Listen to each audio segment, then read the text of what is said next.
NATO के front पर एक बड़ा डेवलपमेंट हुआ है। वो क्या है जान लीजिए। यूक्रेन से सटे नाटो मुल्क स्लोवाकिया में यूएस ने भेजा एयर डिफेंस सिस्टम। स्लोवाकिया में यूएस का एयर डिफेंस सिस्टम तैनात होने लगा है। इसके क्या मायने हैं, मतलब क्या है इसका समझेंगे। स्लोवाकिया में पैट्रियट एयर डिफेंस सिस्टम की तैनाती शुरू कर दी गई है। पैट्रियट एयर डिफेंस सिस्टम को जर्मन और डच सैनिक करेंगे ऑपरेट।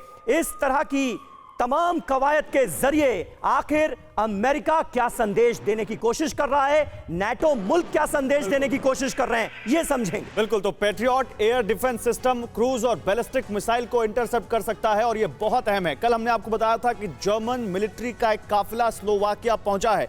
आज यूएस के एयर डिफेंस सिस्टम की बात आ रही है। डॉट्स कनेक्ट कीजिए। नाटो बहुत ज्यादा वहां पर एक्टिव है। फाइटर जेट्स और ड्रोन को भी वहां पर गिरा सकता है यह पैट्रियट एयर डिफेंस सिस्टम। इसके अलावा PAC-3 हिट टू किल मिसाइलों से यह लैस है। 160 किलोमीटर दूर तक टारगेट को ध्वस्त कर सकता है। 70 किलोमीटर की ऊंचाई तक टारगेट ढेर कर सकता है यह सिस्टम। कर्नल एम के सिंह, यह नेटो की तरफ से इस तरह की हलचल क्या बताता है और यह क्या खतरा है कोई नेटो देशों को, यूक्रेन से लगते यूरोपियन देशों को, जो इस तरह की हलचल है वहां? देखिए, जो ये कर रहे हैं नेटो देश, उससे पुतिन का हाथ और मजबूत होगा। मैं बताता हूं कैसे। जैसे मैंने एक बार पहले भी चर्चा की थी, पुतिन एस्केलेट करते हैं, इतना एस्केलेट कर देते हैं कि सिचुएशन को कि वो डी एस्केलेट करना पड़ता है नेटो और ऑपोजिशन को।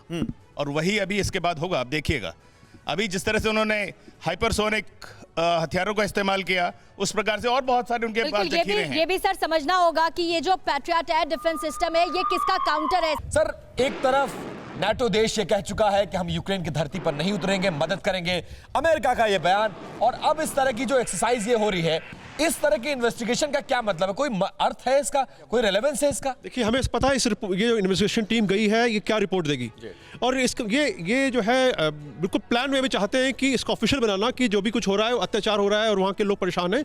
लेकिन मजेदार चीज़ ये है कि पुतिन के इरादों में कहीं कोई कमी नहीं आई। वो अपनी रणनीति के हिसाब से आगे बढ़ते जा रहे हैं। जिस प्रकार से कीव और बाकी खरसान और बाकी जो इलाके हैं, सब में वो अटैक्स एक साथ कर रहे हैं ताकि कॉन्सेंट्रेशन ऑफ फोर्सेज जो है यूक्रेन का ना हो पाए। आपको लग रहा है कि रशिया के स्टैंड के सामने वर्ल्ड पावर अमेरिका हो, नाटो कंट्रीज हो, यूरोपियन यूनियन हो, सबने घुटने टेक दिए हैं, सबको लग रहा है अब कुछ नहीं हो सकता, इसीलिए परसेप्शन वॉर करते रहो और जैसा यूक्रेन जहां जा रहा है उसको जाने दो?